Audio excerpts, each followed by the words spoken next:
All right, hello everyone, and welcome to Blue Star Rising, the Templar Awakening. This is Michael Dunn, and I am here with our esteemed co-host, Reverend Maia Nartoomid.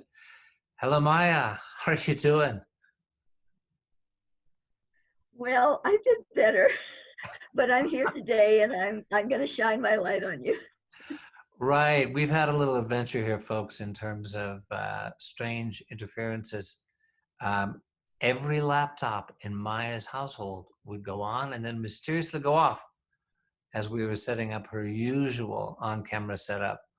And so it led one to speculate about strange interferences. But we finally figured it out. It was actually just an inactive electrical outlet. So now here we are. We're glad to have you back with us. And we're following up with you today on important things we shared with you last week about the big picture, the overview of where we are with the global crisis. And Maia will be following up specifically regarding the reverse marker in the infection, which is something that can actually deactivate an essential dynamic within the infection in a way that is essentially based in a quantum understanding. So that's one thing we're following up with you today. But a bigger picture, and this is particularly fascinating to me because of my interest in what we'll call lost history, which is the origin story of the Templars going way back, going to what Maia refers to as the Grail Families, back to the time of Atlantis and before. And that this also involves the Anti-Grail families. And when we're using those terms, we're evoking this very powerful imagery for all of us, this archetypal, emotionally powerful imagery of the Holy Grail, the Arthurian legends, the connection to Christ and the Magdalene. And that is a very powerful archetypal imagery and emotionally, particularly in the West, that we are subject to being really powerfully influenced by it, even if we don't know it. Even if you're not well studied in Arthurian legends or the Templars or the origin of the Grail and all those things, it is so deeply woven into our culture and the way we think and our values. The knight in shining armor, the Holy Grail, the Lady Fair, the sacred quests, the round table, all these things. You can tell when something is really powerful in that sense because advertisers use it all the time. This yogurt is the Holy Grail of all cultured milk products, or, that knight in shining armor are coming to fulfill the damsel's dreams. It's a constant theme. You see it all over the place. So, but the Grail as an image of the divine feminine, as the receptive, intuitive, nurturing image, counterbalanced in divine union imagery by the masculine image of the sword or the arrow. So we're going to go on a little historical journey and help us all to understand what is playing out now.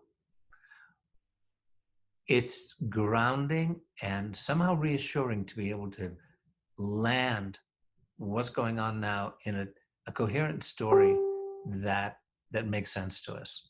So, Maia, would you like to start with sharing with us some of what you've received on the origin of what you call the Grail families and their opposite number in the Yeah. dark side? Okay. Well, as I say, but you're going to hear me say this a lot on these shows because people are coming on that haven't heard it before. In all these 53 years of work that I've been doing, this alone, and I've had some wonderful things happen. I've had some support by people, by support, I mean intellectual support by people such as Edgar Mitchell and others who verified my science and all of that. But when you get right down to it, what I do is very subjective. And anybody that is channeling, although I prefer to call it either source translating or Akashic translating, it's just a matter of fact. It's subjective. So I'm telling you my story. I'm telling you my stories that began when I was, well, pretty young, but let's talk about when I was aware of doing it. And that would have been at the age of 17. And I'm 71 now. So that's been a long time. And they're my stories. And they have fit together seamlessly. I've never seen, I've never felt the desire to leave those stories. Obviously, I'm invested in them, a whole lifetime of work. But at the same time, I have to say, I don't know. I can't prove that any of these things are true. So, from that perspective, I'm going to tell you my story today. I hear you, and I really appreciate that you always give that qualification. I do want to just briefly share with everyone that when Maia refers to channeling, a lot of us think of that word in connection with people who go into trance states and have other entities more or less, take possession of their bodies and speak through them. And this is a practice that I believe to be dangerous, ill-advised, spiritually harmful. What Maia does, in my experience with her, is that it is just a very strong, intuitive, deep connection to a streaming from a very high vibrational place of sacred knowledge that she experiences, sometimes on a personal level, sometimes on, and you'll correct me if I'm going off here, Maia, but sometimes on a more personal level, as if you are actually communicating with a being with personality, whom of course you know as Thoth of the Egyptian pantheon. And my experience of Maia's work and her gifts in this regard is there's been many times within the Ohanian Templars and the Sacred Academy of Global Evolution here where we'll be at a gathering, at a meeting, and discussing things. And Maia simply shares, well, this is what I'm receiving. And in a perfectly normal tone, perfectly present as herself, a beautifully articulate communication of a very high stream of knowledge will come in. So I just want to let everyone know, because that word channeling, as you say, you don't like to use it, and I don't think it's really appropriate as a description of what you do. So I just felt the nudge to give that little elaboration, if that fits for you, if that's all right. Thank you, Michael. I do appreciate that. Yeah, translation for me means, and this of course was given to me by Thoth. He wanted to call it way back in the day holocrystallic translation. And I went, I don't think so. I'd spent all my time trying to explain that one. So we dropped the holocrystallic part. But the difference is that in when you're saying translation, I'm receiving a message in my head. And for the most part, words aren't involved. Sometimes, yes, sometimes words will be given me, and very often I have to look them up in the old days in a dictionary and now on Google to find out what they mean, and they fit hand in glove. But for the most part, it's just energy. I can't describe what exactly goes on in my little old brain, but somehow it just gets in there. And all of a sudden I'm going, oh, okay, I understand. Now I need to talk about this. And I try to be as true to the energy feeling as I can. But at the same time, I'm going to use some of my own words as well, because it's me, So that's kind of how it comes together. And if anybody's translating anything, that's kind of what they're doing. If it's another language or whatever, they're going, okay, now this word can mean that and that, but in this context, I think it's going to mean this, because sometimes that happens a lot of times, especially with other language, other than English. They're just sort of plain Jane. So yeah, that's what I do. So anyway, What I want to talk about right now has to do with now the symbology that Thoth gives. He gives, I call it Thoth speak. He can give me some very ancient words and names that are very genuine according to what I receive, or he can give me symbolic names that will connect something so you can understand it. Oh, this is, you know, this is what this feels like. So we're going to have a lot of symbolic names in my little story here. And one of them is the Grail family. Now, this is a terminology we kind of all, you know in a way. And those of you who are listening to this are probably have a certain little sentimental twinge about the Grail and the whole, not just the legend, but the whole energy thing. A lot of divine feminine work is going around the Grail. The Grail cup is representing Mary Magdalene, or, you know, the blood, not just the blood of Christ, but sometimes Mary Magdalene and other things as well. A lot of symbolism. So Thoth took that terminology to use so we can trace this story from, well, I hesitate to say the beginning because where's the beginning, but the beginning of my story to throughout to now. So we're going to start with a planet, and that planet once existed within the blue star Rigel. Okay, pause. Thoth states that all evolved, really evolved worlds exist within their star sun. They have this kind of a planet existence. I've seen it. I've been there. It seems like I'm on a planet, and you see sort of a sky of some kind, not quite like we have, but it's not. It's like a dimensional removal. It's like you go, because it's a vibrational equivalent of the star sun. There's no fire and, you know, brimstone. It's just an energy. And inside that energy, there's a certain magnetic field that offers a place for these worlds to exist. Are they spherical? I don't really know, but they exist there, and they seem to be able to see outside the sun. Like the star sun is sort of almost invisible, and they have some kind of a heaven earth kind of experience. Now, I don't want to get into too far in this because that's really not a story, but I have to say that because the story begins inside the blue star Rigel, which is, according to Thoth, the main star system that caused, well, the star system that caused this earth to exist. And we have a lot of other star beings walking around here, great souls, you know, from all these other realms, and that's wonderful. But according to Thoth, the world, this planet, as we understand it now, was created through a necessary situation from Rigel. And now, so we have Rigel as a planet inside. No, sorry, no, Rigel's not a planet. Okay, Rigel's a star sun. Inside that blue star is a lot of planets, okay? And one of them used to be a planet that Thoth gives the metaphorical name for, because he wants us to trace it, right? He gives the metaphorical name for it as Atlantis. Obviously, that's not the real name. So he's never told me, actually, I've never asked, maybe I should, but he's never told me what happened. But something happened because Atlantis self-destructed. So all is not beautiful and fine in the highly evolved worlds, I guess, because Atlantis did themselves in. And it was caused by certain souls on Atlantis that went rogue, something like that. So even in the best star systems, in the best neighborhoods, these things happen.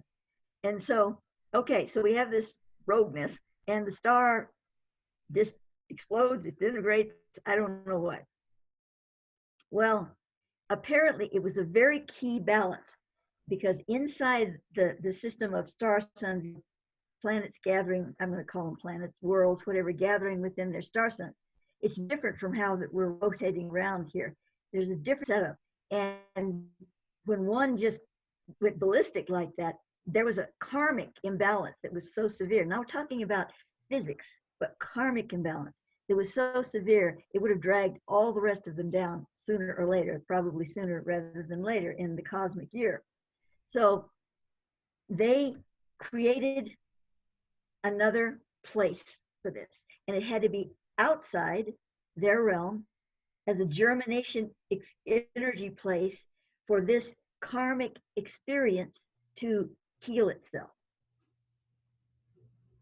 Now, why did they choose way over here in our little solar system? Well, I don't know the entire answer to that, but Thoth has always said that the Earth was created on top of a very specific node. This is a major hot node for our universe. That's why we get so many visitations.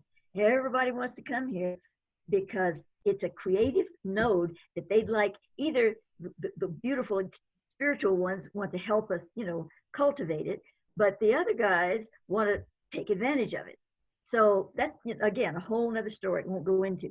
But let's just say, okay, that this happened, and they said, okay, we're going to create this Earth here, this world, and there was already some rocky stuff here, or they moved it over because they can do that, terraform, and they brought a little blob of dirt over there and put it down there, rocks and stuff.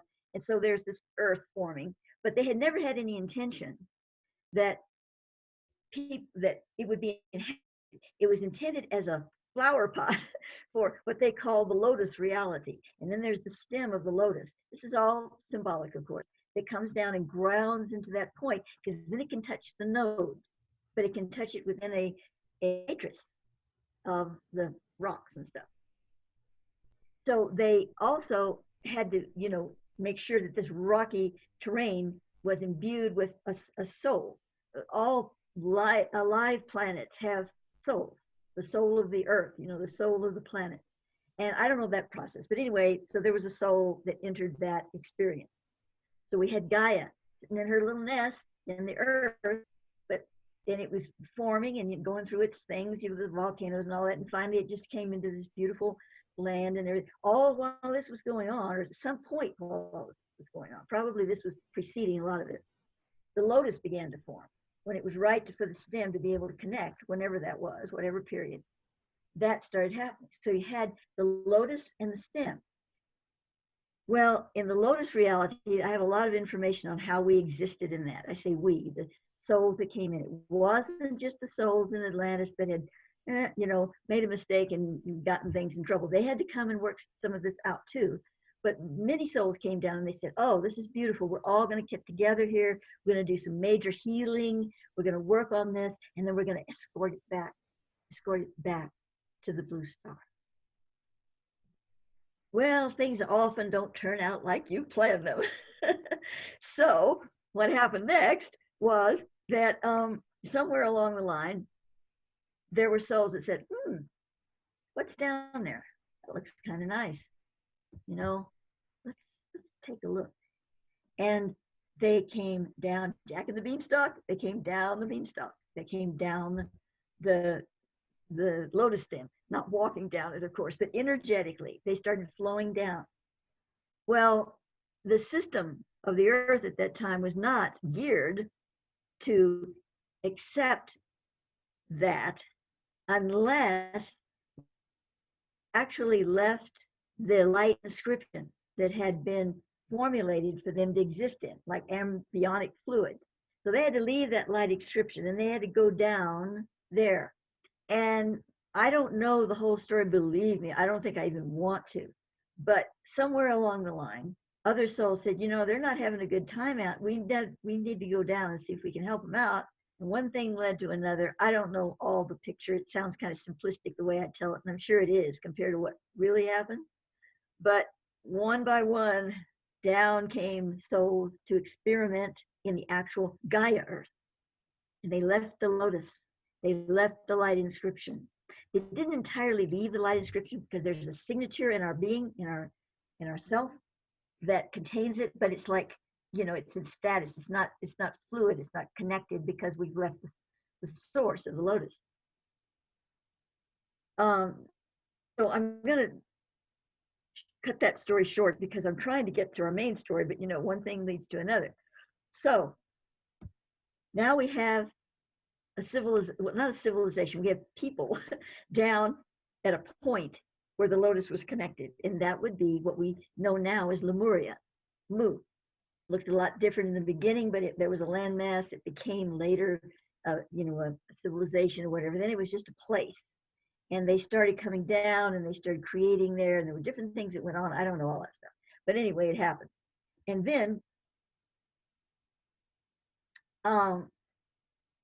we have to skip way, way, way forward now, way forward, and we come to a point where we have a civilization in move, and it's been going a while. I don't know how long, but now is the time for, because the de-evolution is happening. Souls are getting lost. They're, not compared to how lost we are now, but they were already just not, the link was being broken, and they were coming down, and the original plan of, healing all this stuff was kind of getting lost. So they sent an emissary, but this emissary came through Venus. Now I have to go back a minute. The only other planet in this solar system that is not from here, but from Rigel, is Venus. And of course, I'm not talking about the rocks and the soils and the gases. I'm talking about the true energy template beings, etc. And when we look at Venus, we see all this gas and stuff, but that's not its dimension. We're looking at it from our dimension. Our dimension, we're perfect here, and everything else is not perfect. When we go to, if we were in the Venus true dimensional realm, we'd look back at Earth and go, ooh, that looks pretty upset down there. Rocks and soil, volcanoes and all this stuff going on, because we'd be looking at it from the Venus dimension. So there is life and beauty on Venus in its own dimension, just as there is here in our dimension. And Venus is the guardian planet of Earth. It was sent with Earth, guardian it. Now, a whole story about that, I don't even know most of it, but I'm not going to touch any of it right now. I'm just going to see if that's it. So they sent an emissary from Venus, but from the blue star, but through Venus, the guardian planet, to Earth. And Thoth is calling this emissary Melchizedek. Now, of course, that name sounds familiar biblically, and he's giving that name because he wants us to trace him as well. So Lord Melchizedek, and incidentally, Thoth says he was one of the 5 layered souls that created Lord Melchizedek, came to Earth. I don't know how he got here, if it was in a spaceship or he just went poof, or, with little fairy wings or whatever, I don't know. But anyway, here he is. So he came down here. He came down to propagate because he was bringing his genetics. This was not some kind of you grab people and take ships and fool with them. It wasn't that kind of thing at all. This was a planned thing that everybody involved down there below was going, oh yes, please, we really need some of the more enlightened genetics so we can get back what we've lost. And there was a whole program. And there was a central, pyramidic structure, and around it were 12 round domes that I was given the name of heaven houses. And I believe actually they called them heaven houses or something like that. And the 12 heaven houses, and the priestesses, a few of the priestesses came with him to start off, but as it developed, he passed his genetics on to others. So you had a whole new genetic field of men and women that were birthing out of these heaven houses. Now, there's a lot of mystery here because I don't know the whole story. I don't know the whole story of anything I'm telling you here. I'm just telling you the little pieces that I got. But apparently these heaven houses were not just breeding factories. I'm kind of joking about that. It's far more than that. But it was a balancing of genetics. And I don't even think that it was really, sexual. I think there were other things going on here. But I don't know, and it's really none of my business. Anyway, it happened. So we have that. And everything was going along just spiffy until all of a sudden, somewhere along the line, some of the priests got really bummed about it. And they said, these priestesses have all the power. We're seeing them do all these things. I don't know what they were doing, but obviously they were doing beautiful for the planet. And they said, we want some of that power. We're just hanging around doing what they tell us to do, which wasn't true. The priests had a very important job. But some of these priests, I don't know how they became corrupted. That happens. And so one thing led to another, and they even got some of the priestesses that were kind of wannabe priestesses, like on the side, involved, and they took it down. This was after Melchizedek left, of course. He only came for a short period. get it started. They took it down and they killed uh, many of the priestesses, some of the priests that refused to go along with it.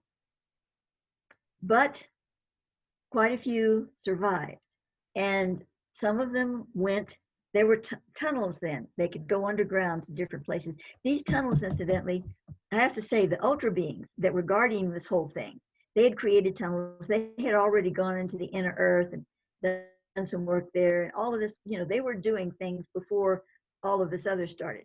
So they knew where the tunnels were because their guardian ultra-terrestrials were, helpful in letting them know. So they went into the tunnel. Some of them went into Atlantis, quite a few. Some of them went into the inner earth to protect the pure streams of energy in these genetics. Now, when we're talking about this kind of genetic situation, this is not to create some super race that everybody else are the peons and you have this super race in the middle. This was for the whole planet.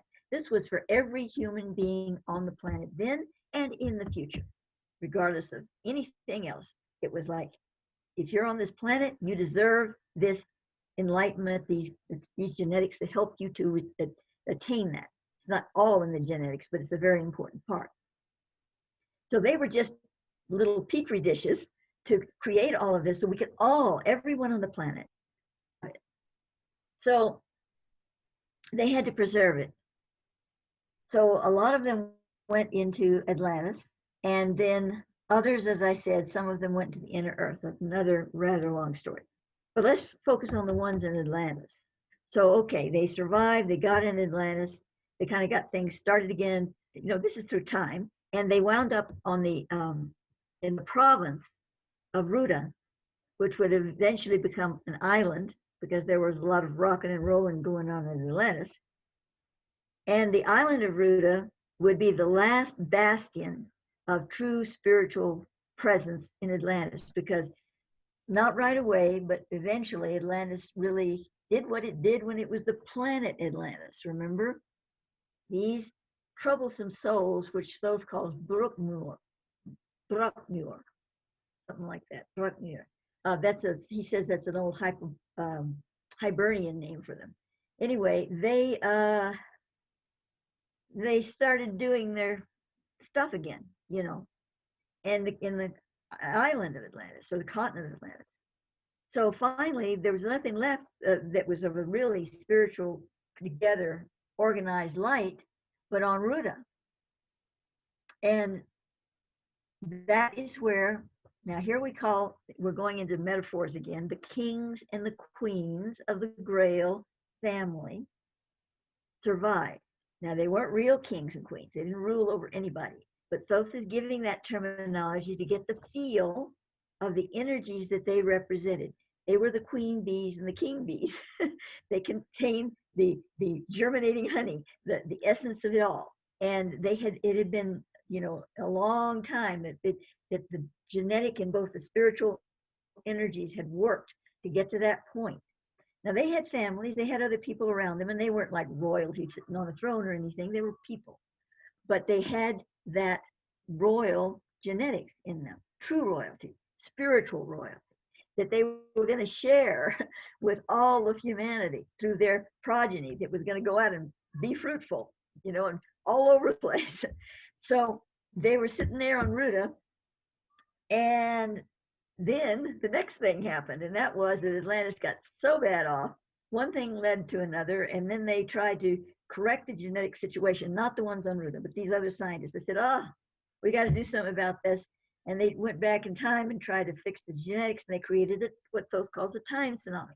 And the time tsunami happened, and the last bits of Atlantis just were destroyed, and Ruta, as an island, ascended, literally ascended. It's still with us in an ascended plane. But before that, the kings and the queens, as I'm calling them, knew it was time to leave. I don't think any of them stayed. I could be wrong with that, because their whole purpose was not to go sit on a cloud. Their purpose was to come into the earth and help heal it and propagate and bring that energy back. So they migrated before the tsunami. and they went. The Mazur family seems to be the main one. There were other Grail families, and Phil hardly ever talks about them. I'm going to have to ask him to give me a little more information about them. But they seem to be just remnants, sort of. But the main group were called the Mazur, and they not all of them, but many of them went to what are now the Canary Islands. I can never say the Tenerife or whatever, and all of those islands in there. And they became my pussycat. They became the kings of the out of that became the Guanche. I think it's called Guanche kings of the Canary Islands. There's a history about them, a written history. Now the queens, the feminine aspect at that time decided to go into sort of a sacred space of support, not sublimating themselves to the kings, but to protect the energies. The kings were the guardians, and the queen energy, we're speaking energetically now, went inward. They still played an equal role, but they'd seen what happened before. Remember when they played an outward role and what happened? So this is how they did it. Eventually, they left that island. Most of them, I mean, there's still some genetics hanging around there for sure. And they went into Europe. They go into the Basque. The Basques are loaded with those genetics, and in other places all over the world. Okay, so what does this already mean? I mean, I really shortcutted that story like crazy because we'd be here all day if I told it all. But remember, the idea was to spiritually bring humanity back to an accord with the divine signature of light, for the universal one that was placed into Gaia as her signature and given her special signature that we call, the Gaia signature. But it also has, it's ingrained into the planetary genius of this planet. Another story I won't go into right now. So it wasn't just about going out and having sex with different people. That wasn't it at all. I mean, that's obviously part of it, but it was a whole spiritual program of light. That's why we had the mystery schools. And in Hibernia, which was a remnant of Atlantis after the time tsunami, is where Merlin, the real Merlin, established his first mystery schools there. And there were already some ancient ones that had been left over from Atlantis. That was a very, very sacred place, and really the beginning of this whole, what do I want to call it? The solar table of bringing forth these templates that relate to the solar sheaths of the body and the planets and the sun. Thoth uses the word solar a lot, and he doesn't just mean our star sun or the light that shines from it.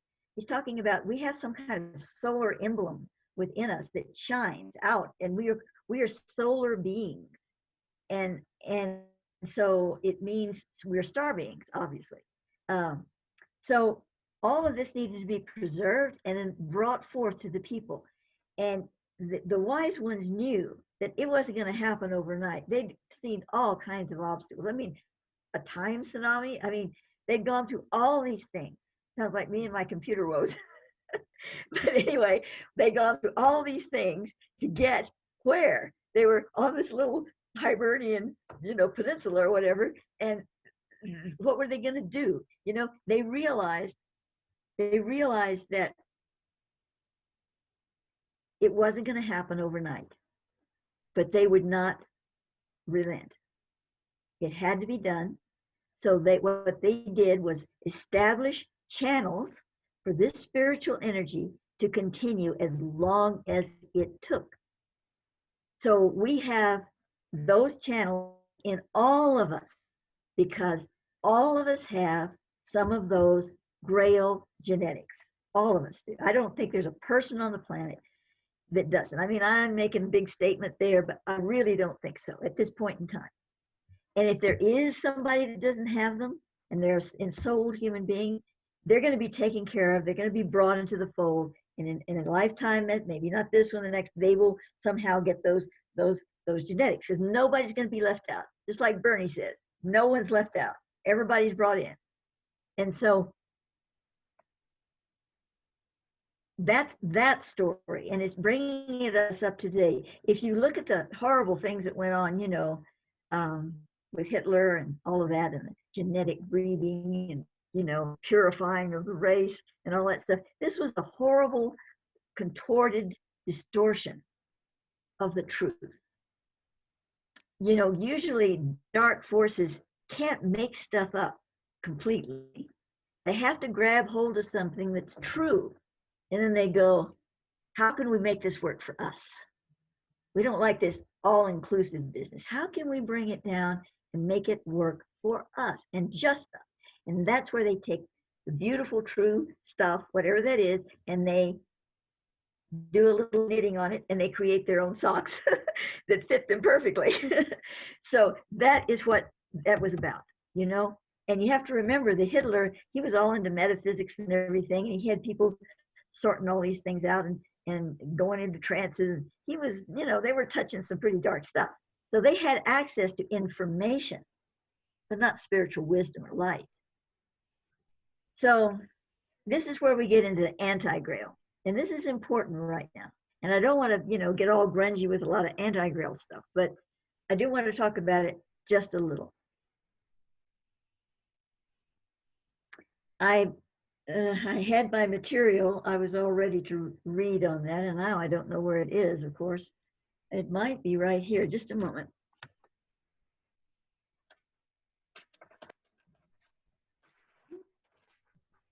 No. Well, I guess it's not meant to be read because I can't find it. It wasn't long. I'll see if I can do it in my mind here. I can't remember the long names, but this goes back a ways to some particular entity that was very archonically invested, let's call it, because Thoth says that no souls are archons, bad guys, the evil people. There aren't any archons. There's an archonic cloud or miasm. It's like a giant virus, but that's what it is. A mental virus, and it feeds off of fear, and it feeds off of anger, and it feeds off of bad thoughts, and that's kind of a whole nother story, but it sort of glommed onto us at some point. We let it, as a human race, we let it. We didn't want it that way, but in the long run, we actually let it. And so a particular soul out of that was really, really heavily invested in that energy sort of started this whole thing with the Anti-Grail family. Now that's a metaphor. I don't think they call themselves that. And it's not a card carrying thing. We're all a part of a membership. It's not like that. But that's how it began. And the Anti-Grail family is a genetic family that has allegiance to that original being of way long ago, like probably back in Lemuria or somewhere, maybe before. Now they may look at it differently. And recently I heard someone saying, this was just the other day, that the ELITES feel that they came from kings and queens of Atlantis. And I went, whoa, because I just heard this the other day. And so I looked at that and I went into it. And I realized, because I was, receiving from both on this, that they feel that they are the ones that are deserving of that path, not from a spiritual perspective, but a power perspective. We have to go back to that original situation with the heaven houses and Melchizedek in Lemuria. Oh, and that repeated itself, not with Melchizedek, but when they tried to reestablish the heaven houses and everything in Atlantis. That's what drove the kings and the queens over to Ruta, because it was the only safe place to be, because it happened again. They killed him and they went through the whole thing again in Atlantis. What were they trying to do? They wanted to be the kings and queens. They wanted to have control of the genetics for their purposes, to knit their own little socks. Remember, not the big purpose. That's the doing of the Anti-Grail family. So now I hear someone saying that the ELITES. I think we can call them elites. Elite isn't a forbidden word. We can use You the can say that? Sure. Okay, I'm afraid that I don't want to use a word that's going to cut us off. Okay, No, that the elites are saying they descended from these families. Well, that makes perfect sense. And actually, they kind of did, because all of that genetics started out together. So it's not an untruth. Again, you don't have an untruth there, but you have a distortion, a distorted picture, a distorted purpose, a distorted means out of that. So where do we sit now on this ledge? I mean, here we are, all in our own individual homes. The world has sort of stopped in a way. All the busyness has stopped. The birds are singing and the little animals are crawling down Main Street. The deer is like Snow White. You expect to see Snow White and Seven Dwarfs with the deer chasing after them down Central, Avenue or something. So in that sense, I mean, it's a horrible thing that's going on right now. I'm not making light of it, but the planet is reclaiming itself. It's getting a breath. It didn't create this problem. And that's another story, who created it. But it's allowing itself to breathe. And I truly believe, and Thoth is backing me up on this, that when we get out of this, if we take this lesson to heart, at least a majority of us, even if it's 25% of us, it can make a huge, huge difference in how we live our lives and conduct ourselves and our relationship with our mother planet and those who are helping us on many levels of experience. So this brings me to something that I was hesitant to talk about, but really, really getting, I've been getting for several days a strong feeling from Thoth that it needs to be said, at least from me, in my story. Right now, a lot of different stories, a lot of whistleblowers, all kinds of things are coming out there. Did you know this is really what's happening? This and this and that. Some of it is quite true. In fact, actually, most of it is quite true.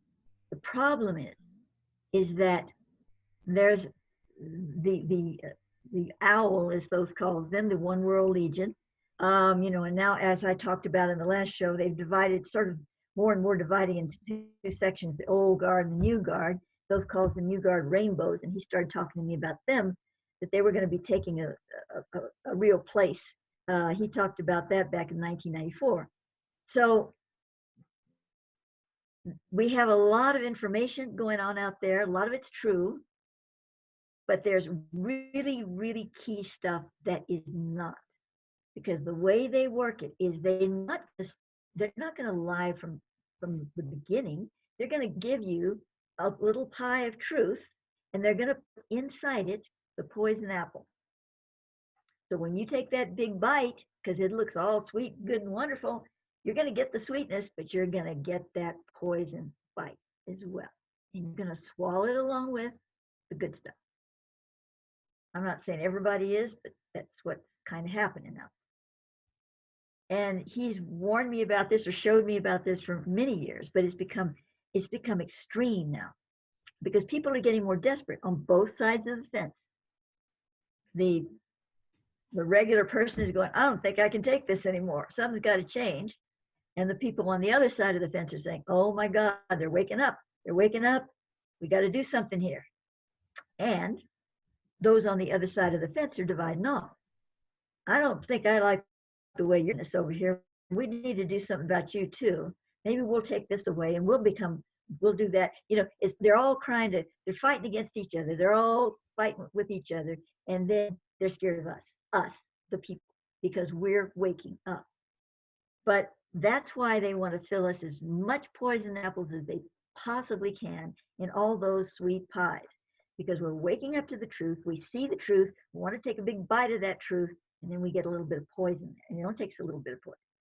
So this thing, like for instance, with the Q, I'm just going to call it that, and all the information that's been coming out through that for years, but it's really coming out a lot recently. And I listened to David Wilcox's presentation on this, and I thought, you know, a lot of truth in what he was saying there. And of course, he's saying what he believes because it's coming from this source that a lot of people believe in.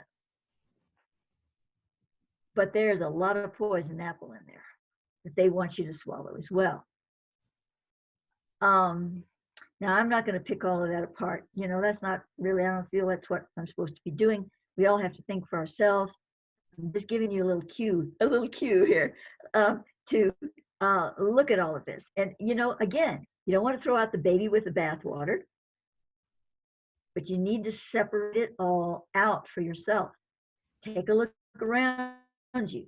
Listen to the news. And I know media and all that stuff, but just listen with your own ears. Tune out the static of, you know, all the bias and all that stuff. Listen to what you're seeing around you and put it together. You can do that. I know the news is so biased on so many sides, you feel like you just want to plug up your ears and you don't want to listen to any of it. But that's what they want you to do. Exactly. Plug up your ears. So you need to go out there and listen to it, but listen to it with a higher sense of perception. What are you really feeling out of this? Take a look at the contrast. Does it fit together? Does it or does it not? So back to the Anti-Grail family. We now have a situation, as I mentioned in the previous broadcast,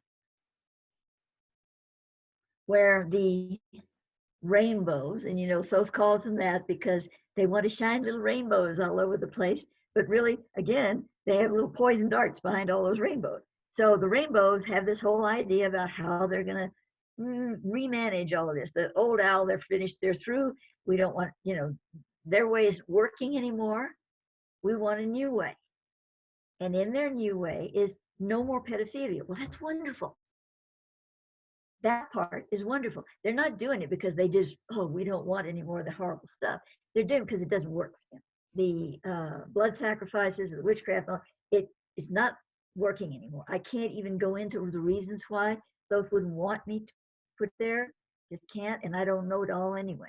But I will tell you that the rainbows see the writing on the wall, and they're saying, this isn't working anymore, so we're going to do something different. It could be just as bad, but it's not going to be that.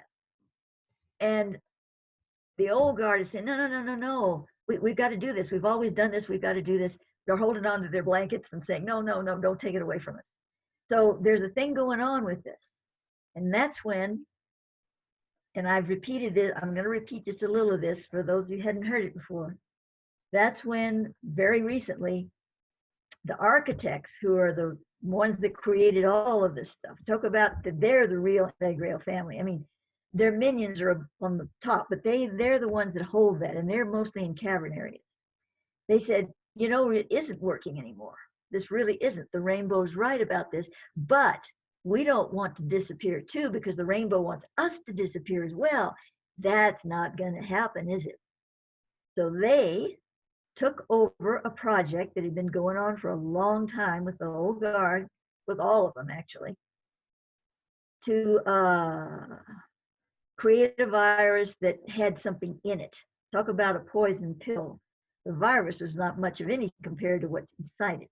And that's that H factor, that sonic spinning creation.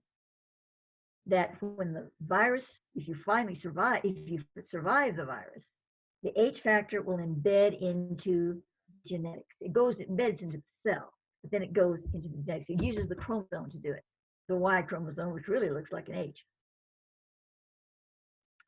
So they've been trying to do this for a long time.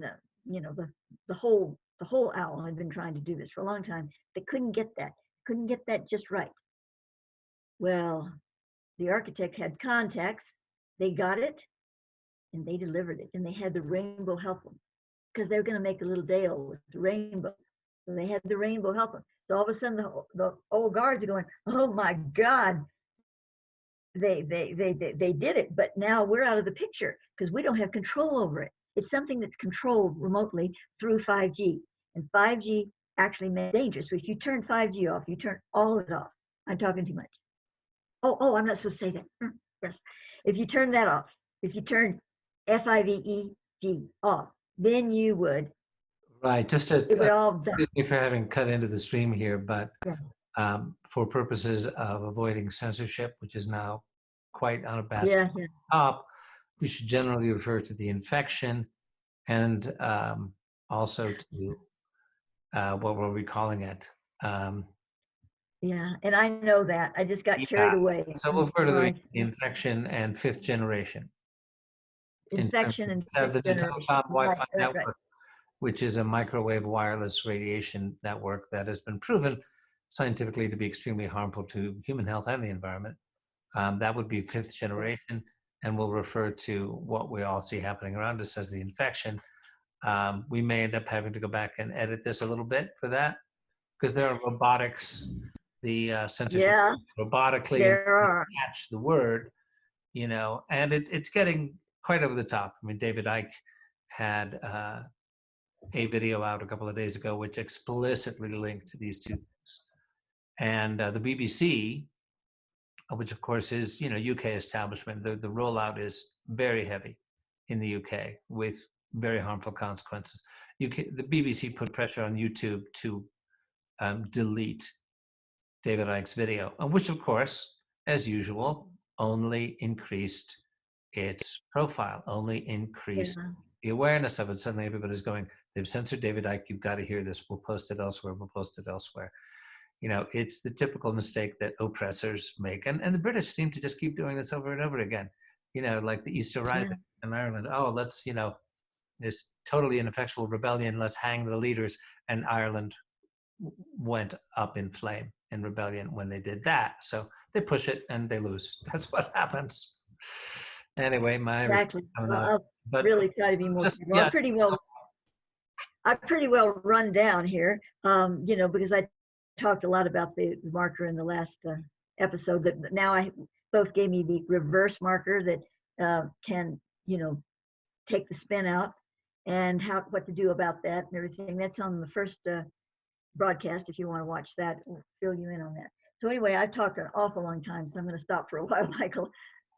Okay. Yeah, this is a long story. And as I was listening, I am appreciating the necessity of it. And I appreciate, the patience. And of course, Maia has her own wonderfully engaging way of sharing this. But in terms of what we see happening and how difficult it is to absorb and accept as human beings that the infection could have been deliberately planned and rolled out, that the fifth generation network could have been deliberately designed to work in tandem with it. As our friend Mark Steele, an activist in the UK, actually obtained a piece of the technology and said, as an energy weapons expert, I got to tell you, it's not just that it originated as a weapon system and a surveillance system.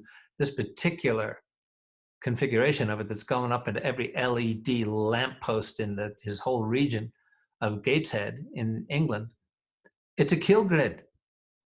This is designed, they've given it capacity way beyond the necessity that enables it to be a kill grid. When he said that, I was like, oh, Mark, please, don't go saying something like that, man.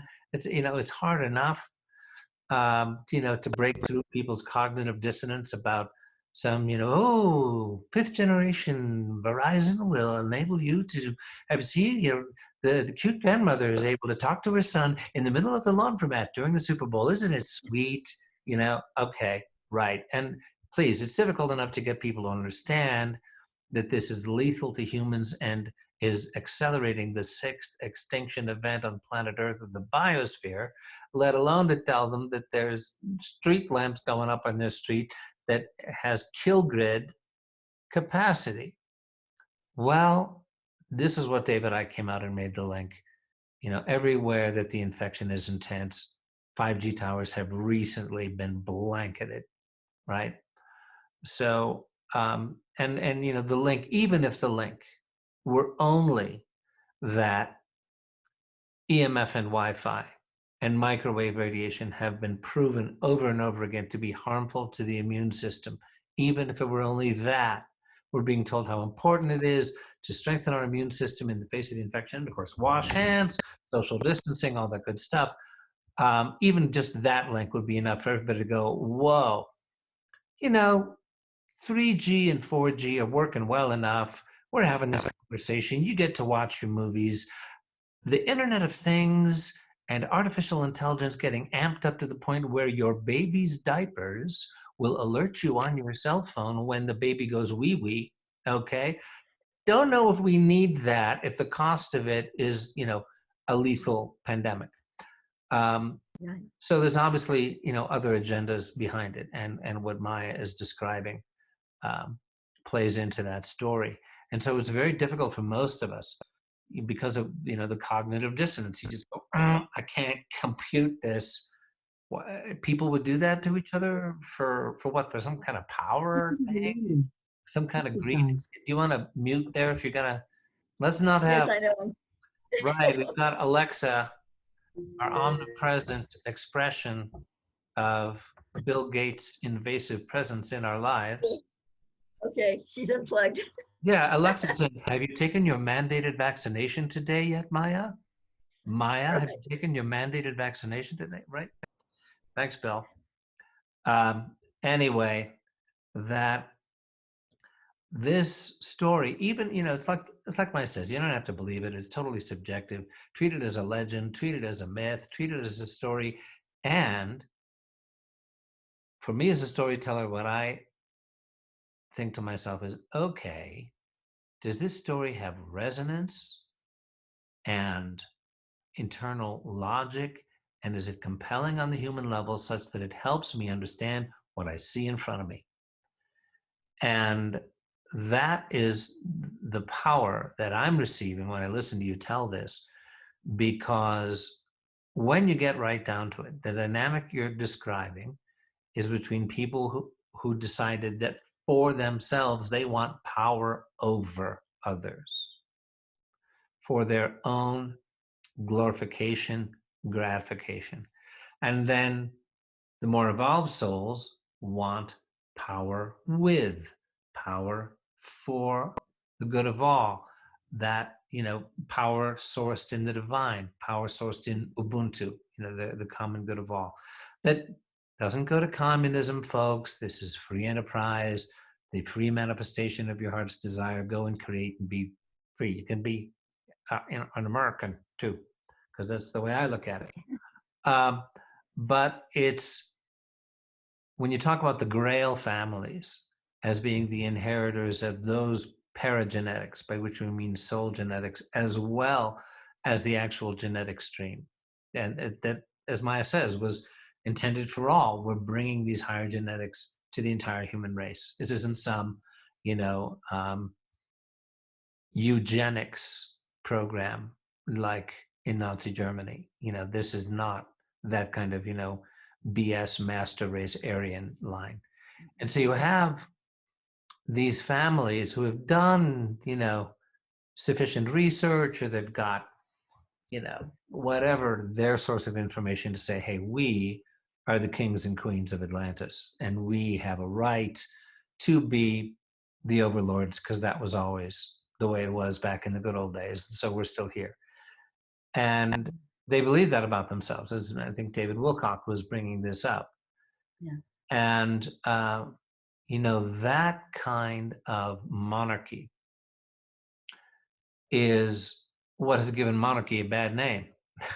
You know, where somebody says, no, you just seem to understand, I'm an aristocrat. Well, that just means that your ancestors were better at, you know, conquering and pillaging and dominating and backstabbing than anybody else. And that's not exactly what I would call noble, right? But there's a higher concept of nobility, a higher concept of royalty, as you were saying, which is this sourced in the divine giving of sharing of the highest potential for us all. and seeking to embody that. And so those souls who are able to give that and embody that naturally are in a position of spiritual leadership without winning that position through domination and cunning. And so, what we're seeing happen, if you go back when I was working on the Templar restoration, we were articulating this higher concept of nobility, this higher concept of royalty, because at that time, we were trying to revive nobility titles in their true higher sense. In the long run, I thought, well, I went along with it for a while. I was actually given a nobility title within that organization. And finally, I just said, it's too tainted. It's too problematic. It's too many embarrassed explanations to people. We just need to embody this higher genetics and allow people to recognize it as noble in themselves. It evokes nobility in them. That's what it was supposed to be. So what we see playing out now is exactly that. And when I decide that the name Templar is still real and honorable, despite all the tainting, that has gone on, that's the reason, because it is a call to embody this highest stream in human nature.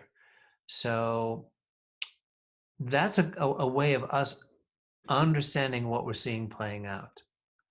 And a crisis like the one we're in is going to call forth the highest in us, and it'll also be a temptation to bring out the lowest. And it is this marvelous opportunity to, in the middle of this chaos, it's an opening, it's a window for the inner light network of these high souls to help us all move towards the timeline of the light, the timeline of living in the solution, the timeline of sovereignty in unity, as our friend Holly McCann in Boulder likes to say. And so that's, to me, what I integrate when I listen to this story. It's not to say they're the anti-Grail families, they're bad and evil, and we are the Templars, and we are the white knights, and you should listen to us because it's the Grail, kids. There's part of that in there. Come on, let's face it. But it's just, we get to choose. Pick for yourself. Who do you want to sign up with? Service to self or service to the good of all. And this is the moment when we can't hide from the choice anymore. We can't, just like during the Civil War in America, right before it started. Gosh, this whole slavery thing is so much trouble. We're going to start a party of people who don't care. We're going to call it the Know Nothing Party. We just don't know nothing about this thing. We just, the Constitution as it is, and just stop, exacerbating this whole slavery deal. We're the Know Nothings. Well, that didn't last, and it's not going to last now either. This is push comes to shove, and we're at a point where we've got to make a choice, and you've got to declare your allegiance. And a lot of folks just aren't going to be able to even face it. They're going to bury their heads in the sand. Others are just going to, be in so much fear and chaos of that they'll end up sliding on down to the dark. And then there's all kinds of folks in the middle who are going to say, hey, this is where life is. This is where joy is. This is where growth is. This is where freedom and abundance are.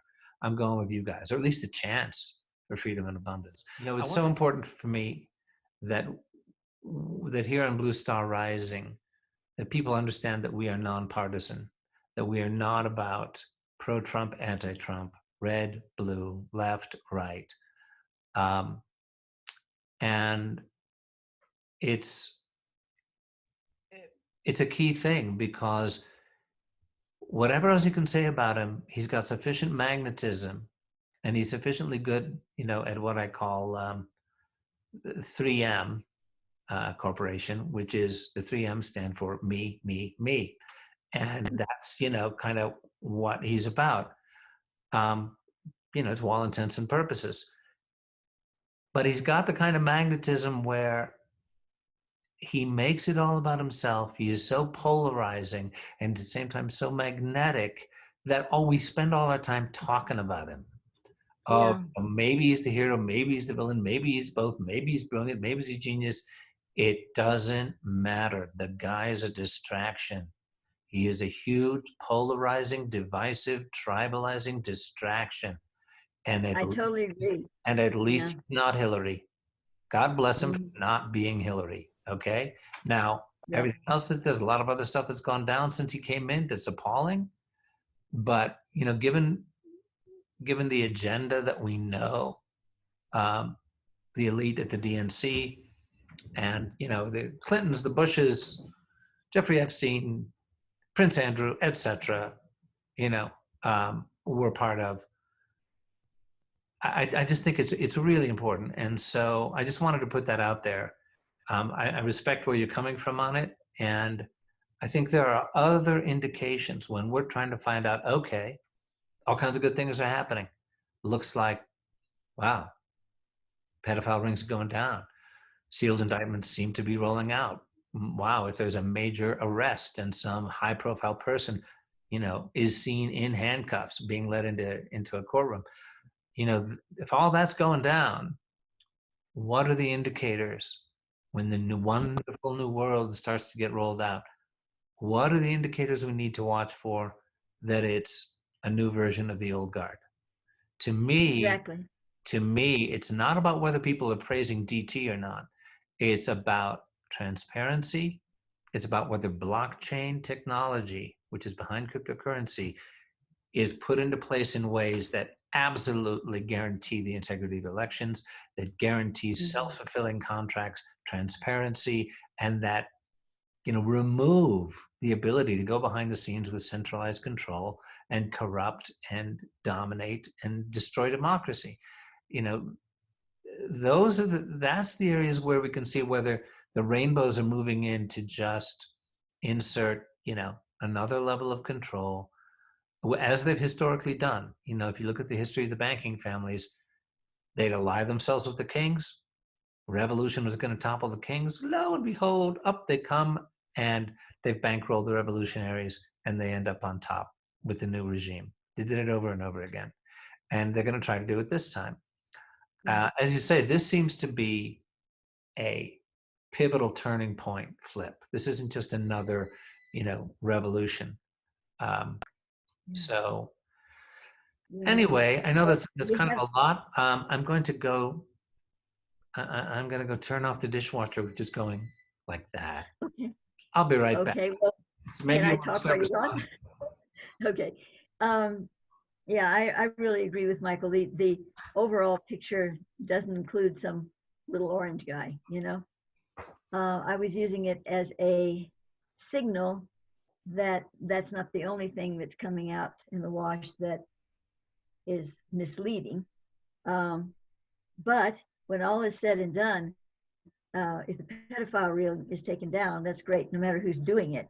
And of course, the inner light network wants it taken down too. And so it's ironic, but we have both the true inner light network and the rainbows of the old that have nothing but bad thoughts behind those rainbows, both on the same ticket right now. They both want the same thing, but for different reasons. Mm-hmm. And I've been shown that the inner light network are the core of them, because they're the ones that are knowledgeable in all of this, are waiting for their moment, because it's going to be it's already a very vulnerable situation when you have all these different sides of the same people that used to be more together and now they're not so together and they're kind of doing their own dance.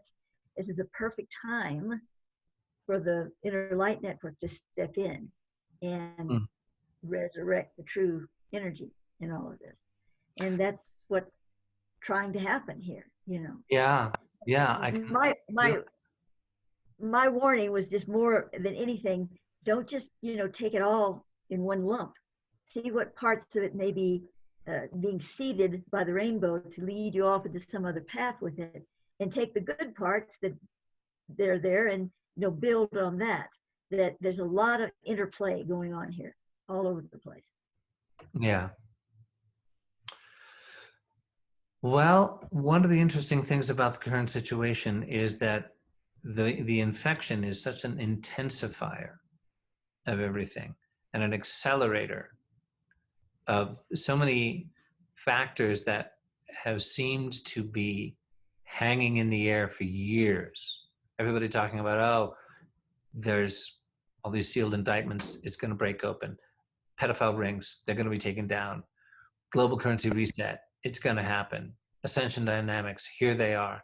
And yet things seem to keep just stumbling, rolling on along in more or less the same old patterns. Yes, there's all kinds of big changes going on behind the scenes, and everybody goes, yeah, something's happening there. We're in revolutionary times. But meanwhile, kids are still being abducted and tortured. And, the Federal Reserve keeps making money out of air on behalf of the corrupt financial elite. And,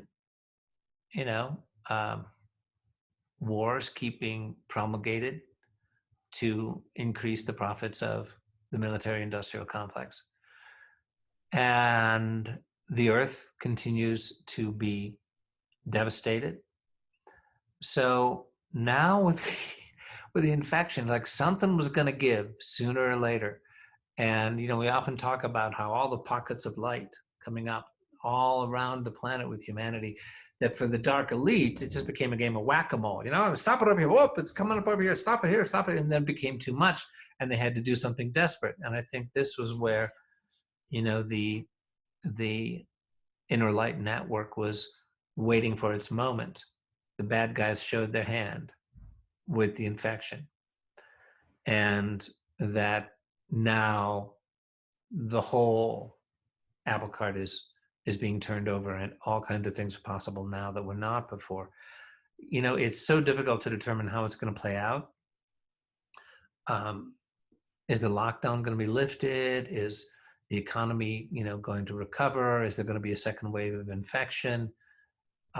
Will the totalitarian program, like mandated vaccinations with biochips inserted, so that any cop with some kind of reader can determine whether or not you're a good citizen and haul you off to be vaccinated if you're not, and God only knows what else is in those vaccinations? I mean, are we there, or are we at a place where enough of us are awake that it triggers the real revolution, peaceful, spiritual revolution that we all want? So I think we're going to find out fairly soon. I mean, we're finding out as we speak, with the things that are rolling out. People are pointing to developments like Trump the other day mandating a reexamination of foreign-held licenses by the FCC for telecommunications. There's this rumor of Skynet, an alternate internet, which will totally supersede fifth generation. More rumors. We'll see. I think we're at a time of so accelerated. Events are so accelerated that, okay, here we are. What is today? April 9th? Mm-hmm. Yeah. And what's going to be the reality in 4 weeks, in 8 weeks, in 12 weeks? By the 4th of July, by Labor Day, Election Day. What's really going to be going down? I think we're entering one of those historical tunnels where things are so accelerated that you'd scarcely recognize the world that you live in. I liken it to, say, September 1st in the year 1860. Okay? So the Republicans had nominated Abraham Lincoln. The Democratic Party had split. Everybody knew, there could a Republican candidate come in. You go forward 1, 2, 3, 7 months. April 12th, 1861, just 7 months. The world was completely different. the Confederates fired on Fort Sumter, and a enormous civil war that nobody could ever have imagined began, and slavery was on its way to extinction. Again, completely unimaginable. I think we're in that kind of historical tunnel. I wish I could say that it's just like, oh, 2020 is this scary passage. We're going to get through it. Everything's going to be okay. My sense is that, as our friend Pam Gregory, the wonderful English astrologer, says, that 2020 is a microcosm of the next 10 years. I think it's going to be a bumpy ride for the next 10 years.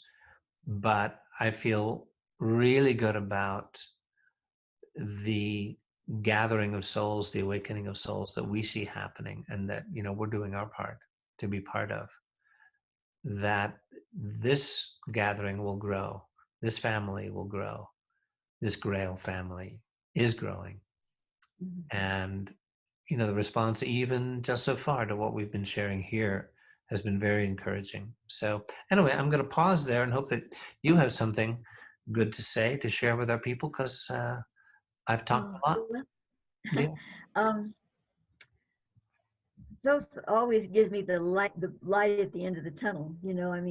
I'm talking about some dark stuff today and all of this because these are times that kind of warrant it. But in all my years of doing this work, very rarely did I ever talk about any of this. There was slight mention in some of my material, a little blurb here or there, but I'm not the one who's sitting there all these years talking about the Anti-Grail family and all this. That's not where I come from, and that's not where Thoth comes from, that you have to talk about these things so much. But right now, I felt, I was being nudged, shall we say, from Thoth, that it was necessary to tell the story, just bring it forward. But that said, there's so much light going on right now on this planet, all kinds of things. And from my story perspective, we have the pyramidus radius, as Thoth calls it, that's like a grid system that's building like crystalline light around the planet.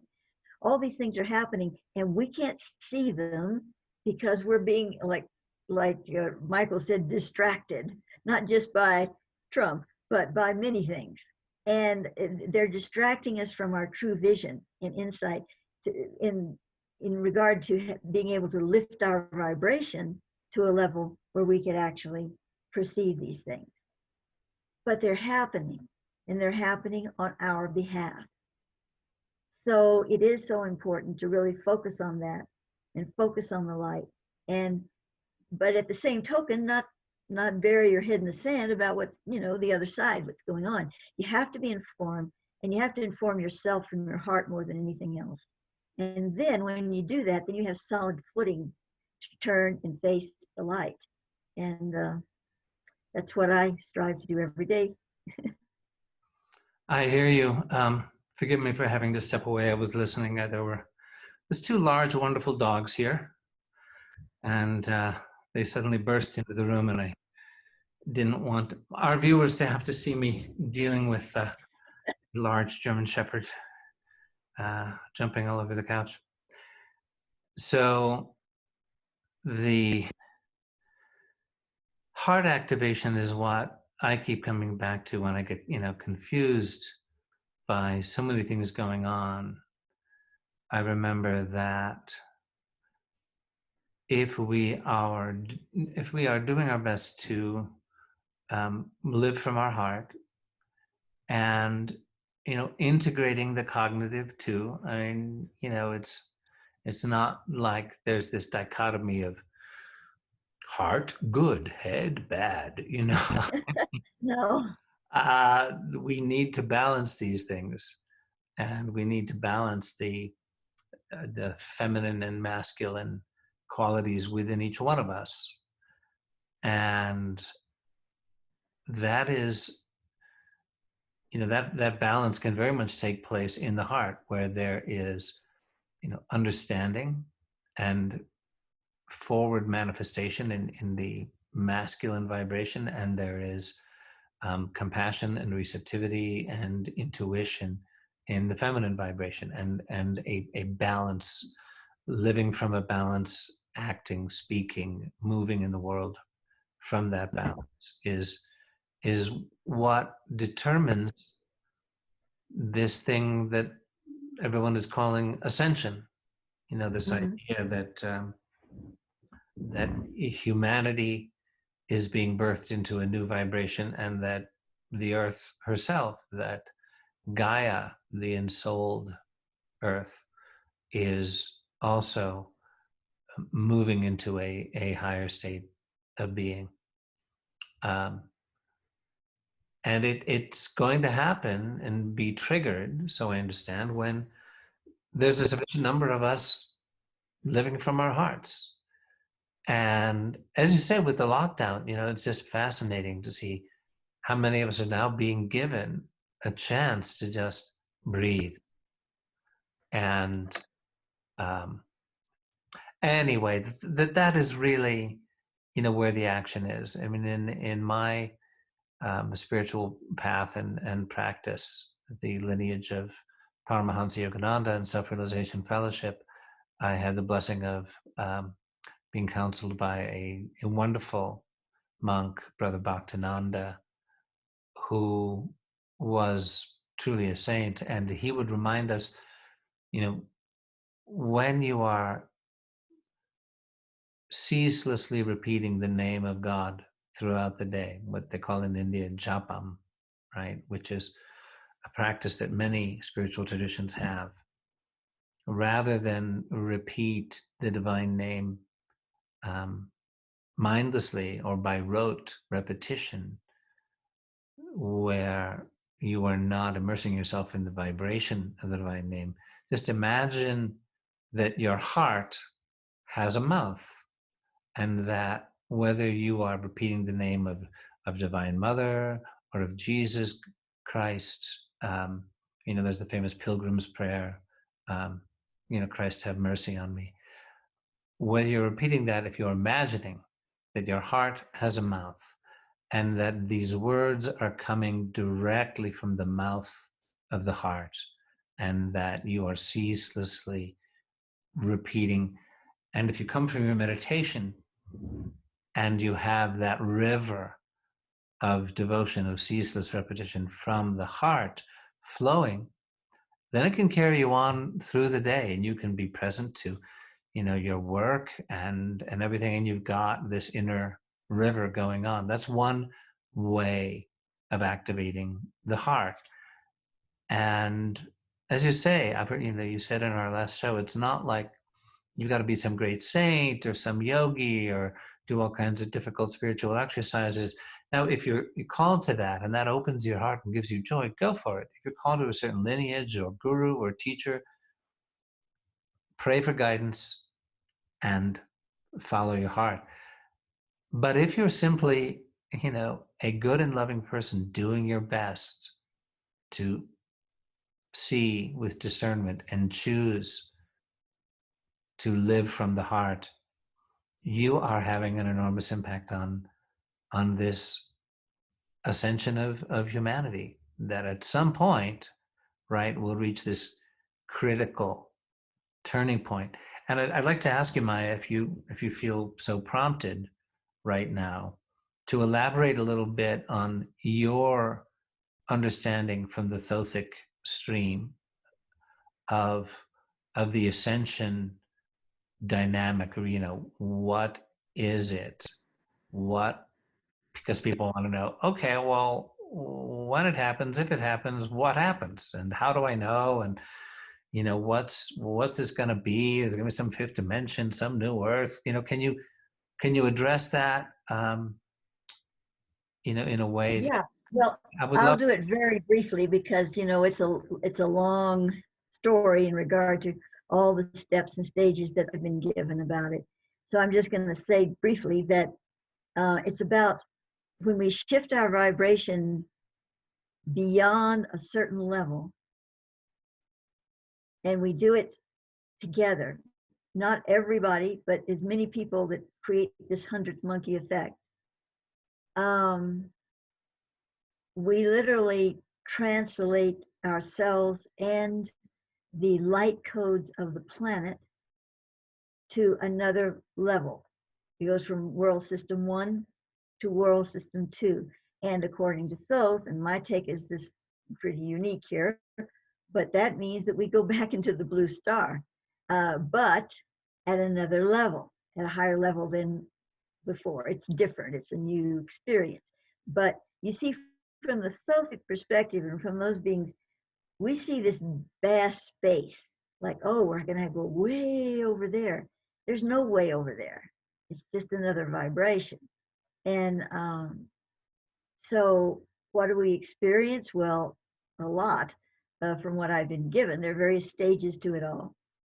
So, you know, that's for probably another show to go into it in real detail. But first comes the breaking down. And the breaking down is most especially of what Thoth calls the lesser Akasha. The lesser Akasha has where we remember things. We remember our phone number most of the time. We remember that we have to pick up the kids from school. We remember, you know, that our grocery list is on the counter. Those things like that. We remember how to brush our teeth, you know, or tie our shoelaces. All of these things are in memory. And memory is found in the lower Akasha. A lower, he likes to call it lesser, so I call it lesser. The greater Akasha is not memory. The greater Akasha is knowing. You know each time you re-know in that moment what you need to know. Where are my car keys? Where's the grocery list? Where are the kids?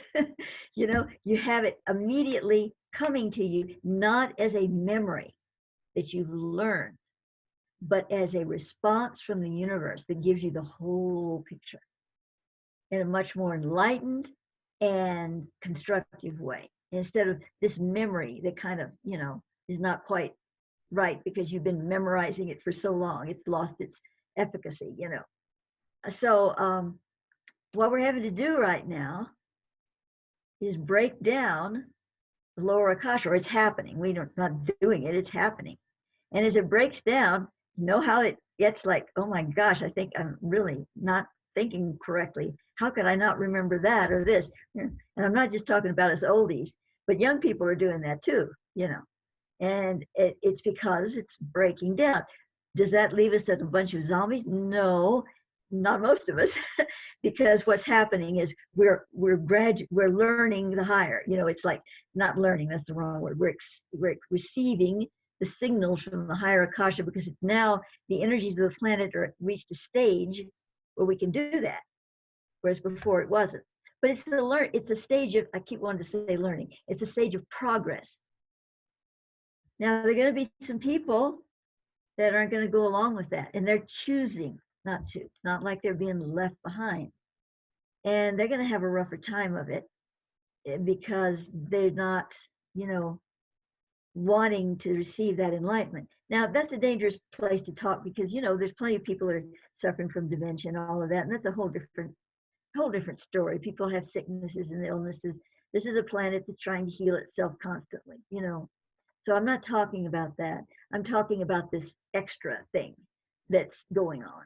And this is something that could reach a stage where a lot of people are having unusual problems with memory. So it's time for us to really, you know, work with that heart resonance, because that's where it's at. The more heart resonance we have, the more we're able to naturally receive what we need to know. And you can notice it. You can notice the difference.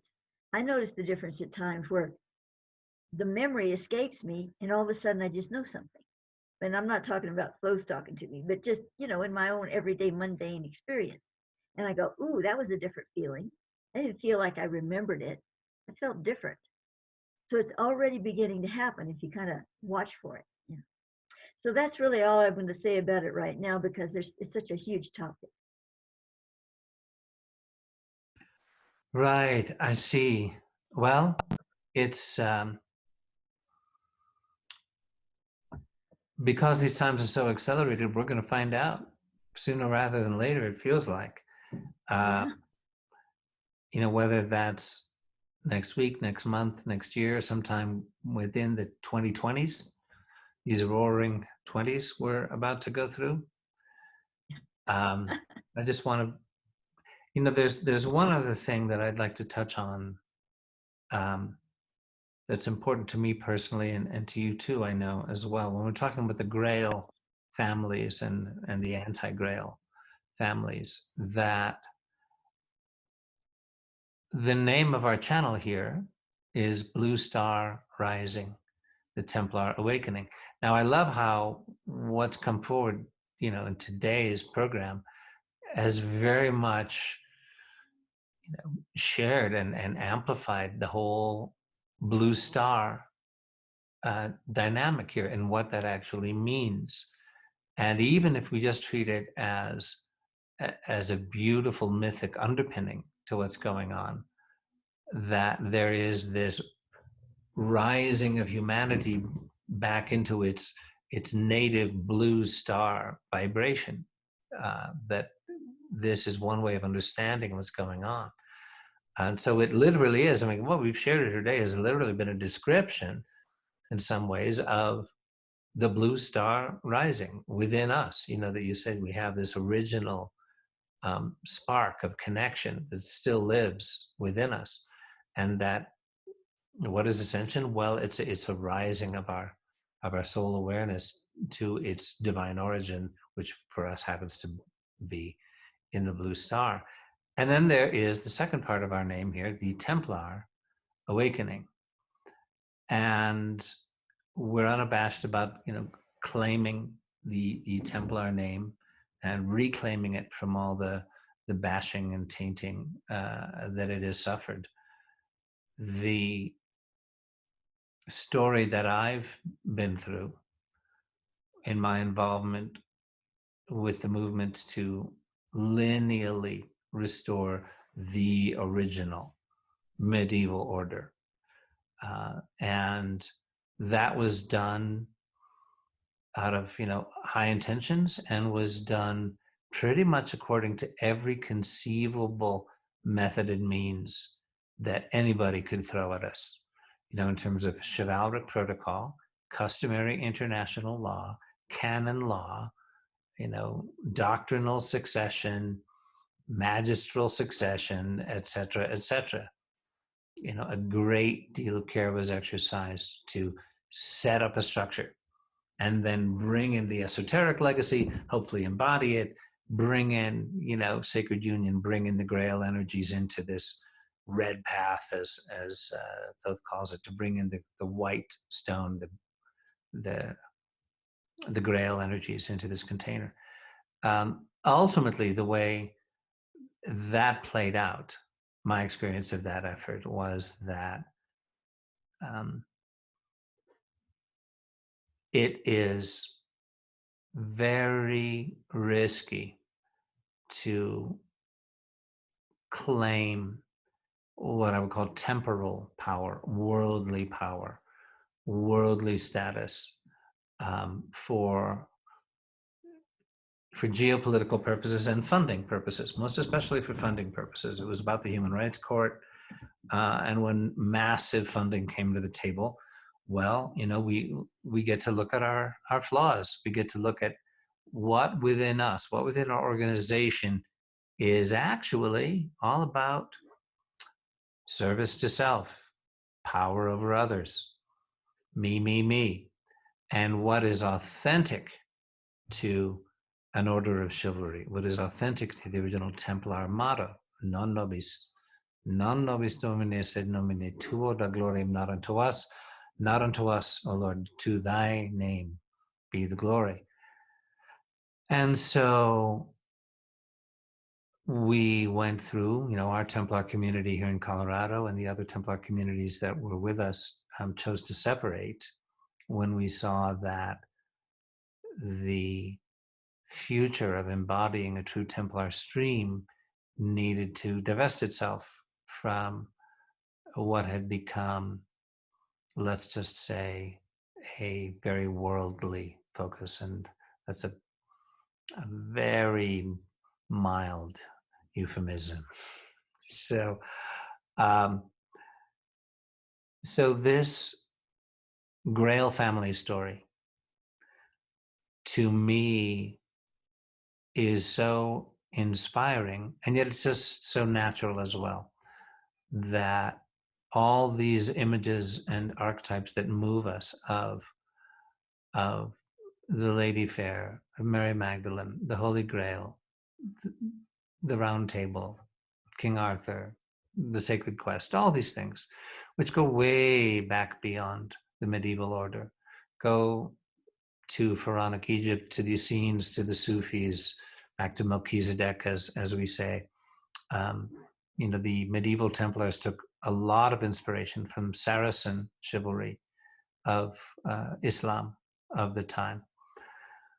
So I'd love for you to just touch on your understanding of what the Templar stream means. We're coming up on in maybe our last 5 minutes here of what it means, what we in the Johannine are seeking to embody, the Johannine Templars, and your understanding of how that flows into the Grail family stream. Can you talk about that for a little bit? Yes. Well, with all things of the spirit at this period of time, and I'm not just speaking about right now, but on the planet that's been going on for a long time, it has its quality of mystery to it, its unrevealed nature.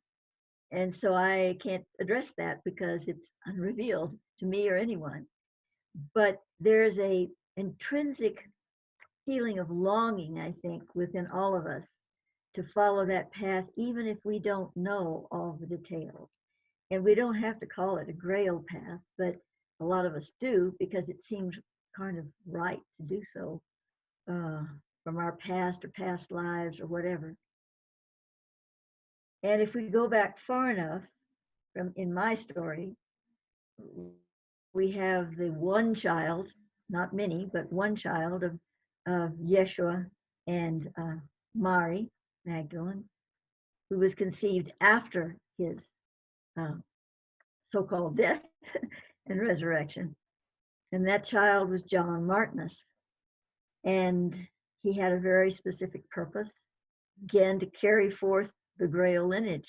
And when I received information about him back in the 1980s,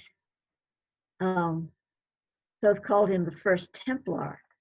And I thought, why are you calling him a Templar? The Templars didn't come along till much later. And he said, well, because he is the one that generated that frequency or regenerated. Of course, we've already told the story back Atlantis and Mu and whatever, but this was Templar specifically, not just Grail. This was a particular consciousness of chivalry, of spiritual dedication, a rededication, should we say, in a more European sense, to the Grail missive. So he called him the first Templar. And out of that, because he didn't have an order or anything, but out of that, one level on the top of another, one generation on top of another, progressed to a point where there were persons, both men and women, who knew they were creating something at that point, at that stage, and eventually what they were creating became the Templars, the Templar order.